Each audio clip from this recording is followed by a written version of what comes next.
창세기 5장 1절에서 2절. 이것은 아담의 계보를 적은 책이니라.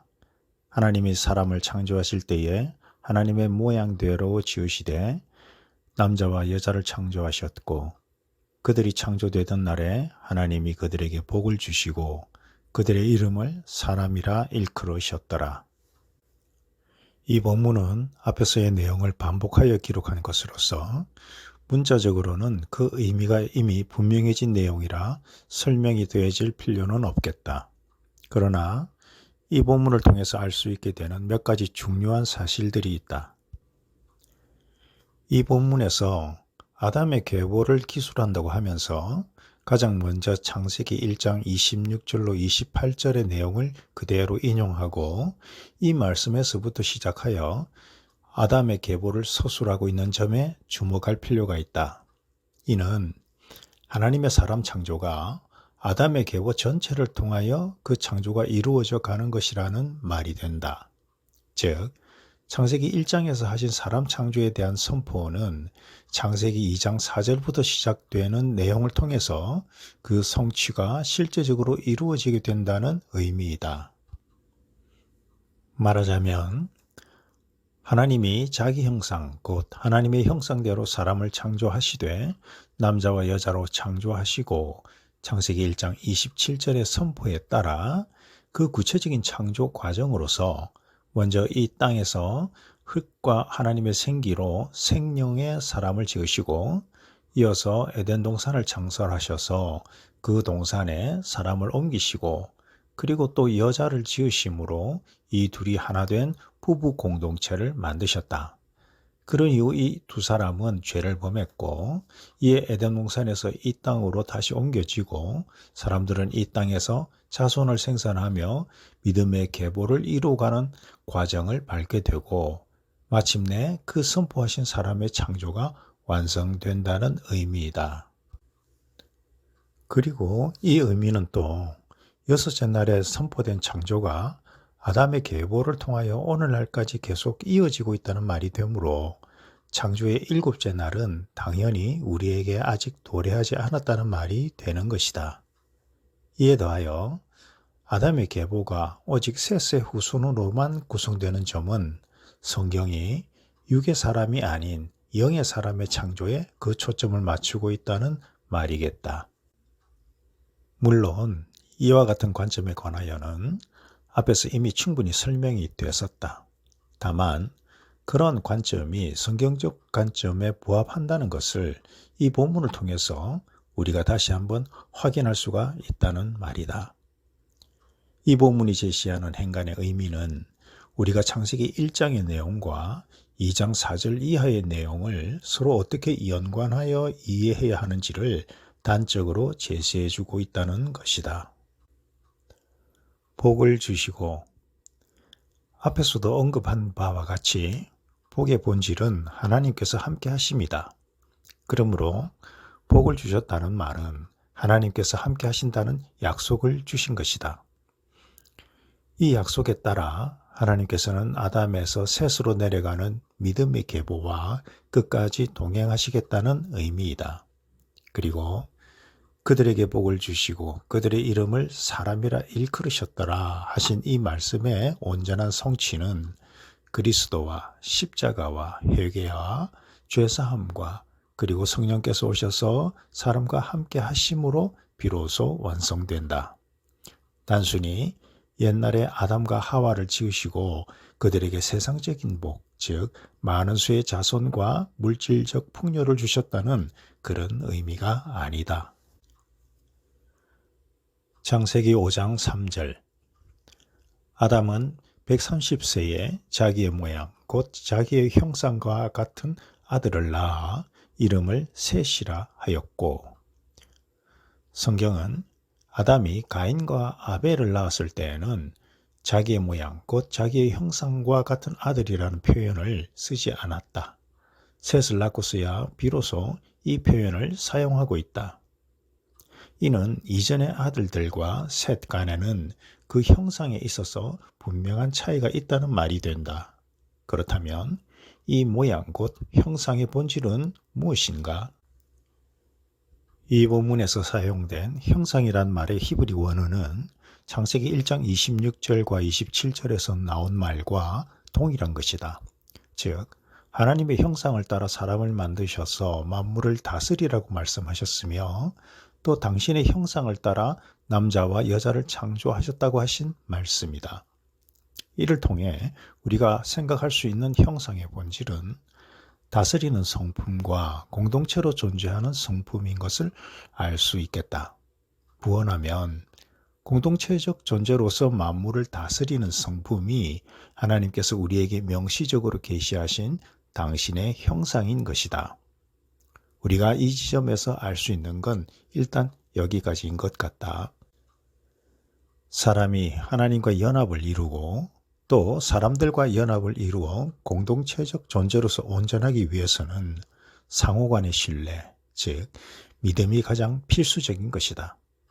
특히 하나님께 대한 온전한 믿음이 온전한 공동체적 존재를 가능하게 하는 것이다. 그리고 이 온전한 공동체적 존재만이 창조하신 모든 만물을 온전히 다스릴 수 있다. 이런 맥락에서 볼 때 이 형상의 보다 근원적인 본질은 신뢰, 즉 믿음이라는 것을 알 수 있겠다.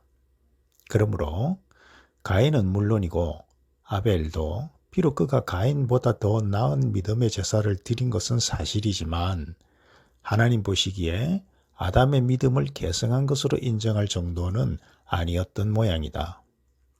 셋은 이 믿음이 그 형들과는 다르게 아담의 믿음을 온전히 계승한 것으로 성경이 인정하고 있다는 말로 우리가 이해할 수 있겠다. 창세기 5장 4절에서 32절. 아담은 셋을 낳은 후 800년을 지내며 자녀들을 낳았으며 그는 930세를 살고 죽었더라.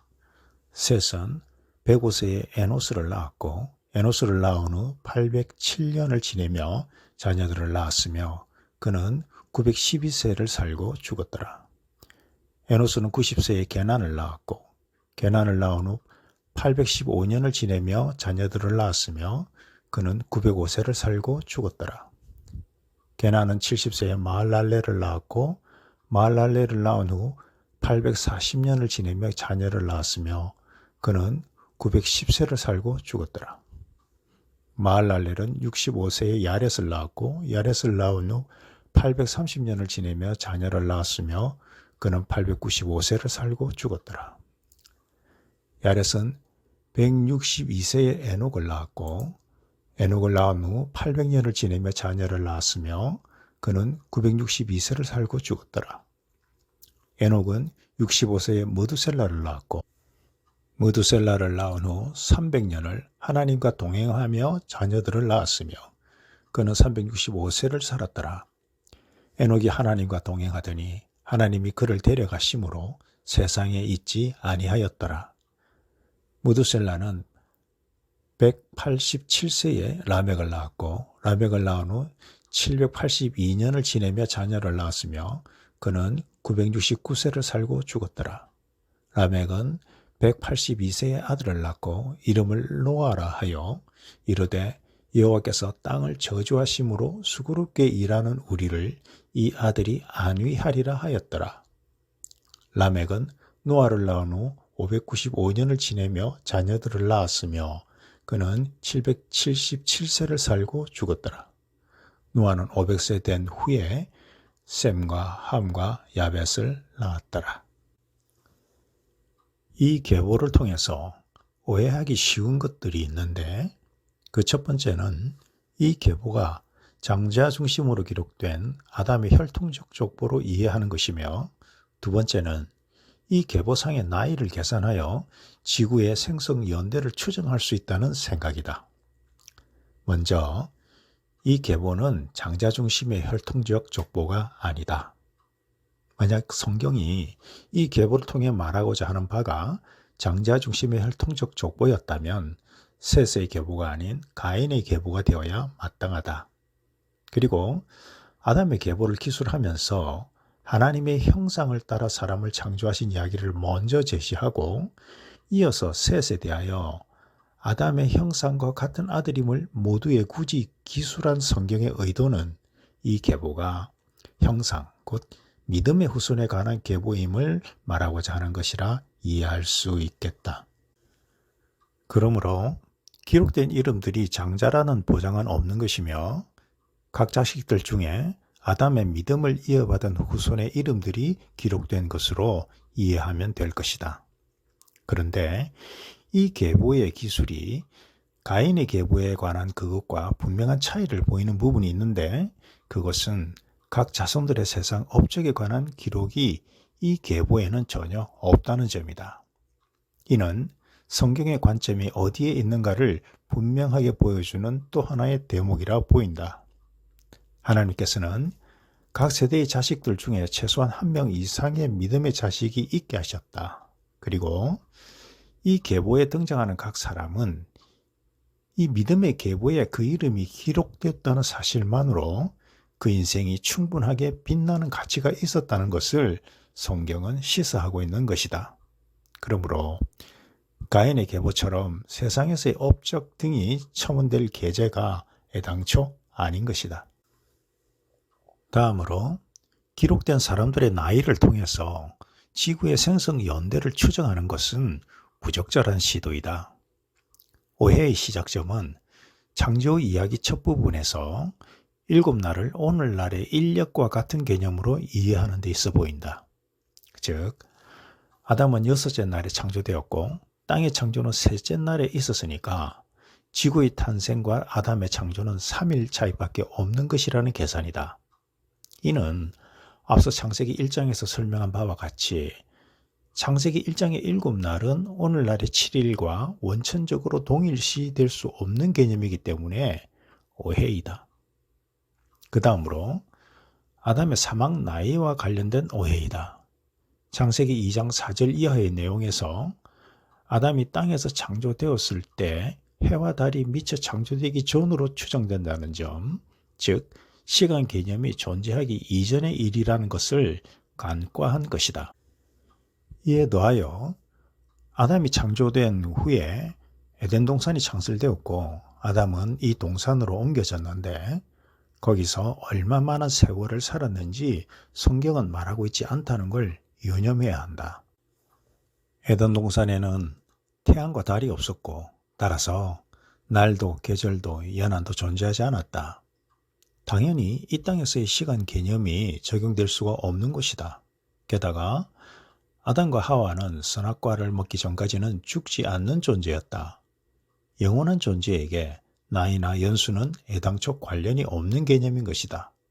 그러므로 우리는 이 본문에서 명시한 아담의 나이가 그가 창조된 때로부터 계산한 나이인지 아니면 그 사망이 결정된 이후, 즉 추방된 이후부터 사망 시까지의 연수인지를 확인할 수가 없는 것이다.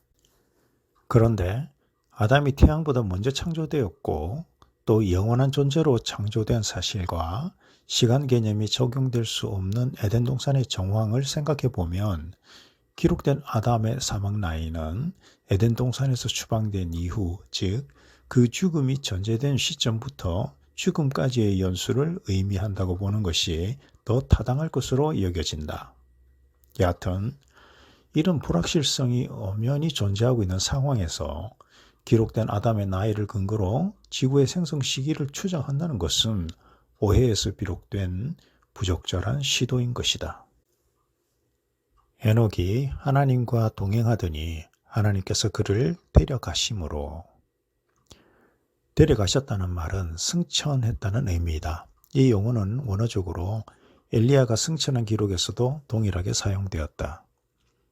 이 땅에서 죽음을 맛보지 않고 하나님께로 바로 데려감을 당했다는 말로 이해된다. 그런데 사람은 선악과 범죄 이후 그 정체성이 흙으로 확정되었고 이에 따라 죽어서 흙으로 돌아갈 수밖에 없도록 하나님께서 정하셨다. 이 말씀이 철회되거나 변경된 적이 없는데 죽지 않고 흙으로 돌아가지 않고 하나님께로 승천한 지극히 예외적인 일이 발생한 것이다. 어떻게 이런 예외가 가능할 수 있는 것인가? 성경에서 이런 예외적인 장면에 마주치게 되면 우리는 매우 당혹스러울 수밖에 없다. 하나님은 그러실 수 있지 하고 받아들여야 하겠지만 마음으로 납득이 안 되는 일면이 있는 것이 사실이다. 그것은 하나님의 말씀, 곧 그 섭리의 절대성과 일관성에 대한 우리의 신뢰가 흔들리기 때문이다. 그렇다고 해서 이 부분을 건너뛰고 더 이상 생각하지 않을 수도 없다. 그것은 성경 내용을 내가 취사 선택하게 되는 것인데 이런 태도는 매우 바람직하지 않은 것이다. 그러므로 딜레마이다. 이럴 때 우리의 바람직한 태도는 어떤 것일까? 성경에 이런 기록을 남긴 이유가 분명히 있을 것이라 생각하고 접근하면 좋겠다. 시간을 두고 이 문제를 묵상하며 성령님께 도우심을 구하는 것이다. 그러면 때를 따라 성령께서 말씀해 주시고 또 납득하게 해 주신다. 보혜사, 곧 아버지께서 내 이름으로 보내실 성령, 그가 너희에게 모든 것을 가르치고 내가 너희에게 말한 모든 것을 생각나게 하리라. 요한복음 14장 26절. 예수님의 이 말씀을 실제로 경험하는 것이 우리에게는 가장 중요하다. 성경은 충분히 설명해 주지 않고 있고 나는 아무리 눈과 마음을 열어도 납득은 안 가고, 그런데 그 부분이 마음에 걸림돌이 되어 잘 넘어가지 않을 때 우리는 성령께 질문하고 그 음성 듣기를 경험해야 한다. 이런 경험은 그 자체로서 그 내용을 깨우치는 것 이상으로 우리에게 중요하고 유익한 것이다. 이는 성령께서 함께 하심을 우리가 확인하게 되는 순간이기 때문에 그렇다. 성경은 도처에 이런 걸림돌이 놓여 있는데 그 의도가 성령님과의 그런 동행을 경험하도록 하는 데 있다고 해도 과언은 아닐 것 같다. 이제 셋의 계보에 기록된 사람들의 연수를 간략하게 분석해 볼 필요가 있어 보인다. 셋부터 노아 이전까지 기록된 계보상의 거의 모든 사람들은 그 연수를 계산해 볼 때 노아의 출생 이후 시점까지 함께 생존해 오다가 홍수 전에 모두 사망했다. 이는 믿음의 후손들 중에 아무도 홍수 심판에 들지 않았다는 것을 의미한다. 여기서 또 주목할 부분은 셋이 사망하고 14년 후에 노아가 출생한 점이다. 이는 이 계보를 극단적으로 단순화할 때 셋 다음에 바로 노아로 이어지는 계보가 나올 수 있다는 것을 말해준다. 그리고 나중에 또 노아의 계보를 보면 노아는 아브라함의 출생 후 60년째 되던 해에 사망한다. 그런데 아브라함은 75세 때 하나님의 부르심을 받는다. 말하자면 노아 사망 14년 후 15년째 되던 해에 아브라함이 부르심을 받은 것이다. 이로써 노아 다음에는 아브라함으로 그 계보의 중심이 이어진 것을 알 수 있다. 정리하자면 아담이 이 땅에 온 이후 약 2000년간 하나님께서는 셋의 중심을 두고 사람들과 동행하시며 그 시대를 함께 하셨고 그의 죽음 후에는 바로 이어서 노아와 동행하시며 그 시대를 함께 하셨으며 그리고 이어서 아브라함과 동행하시며 그 시대를 함께 하신 것을 알 수 있겠다.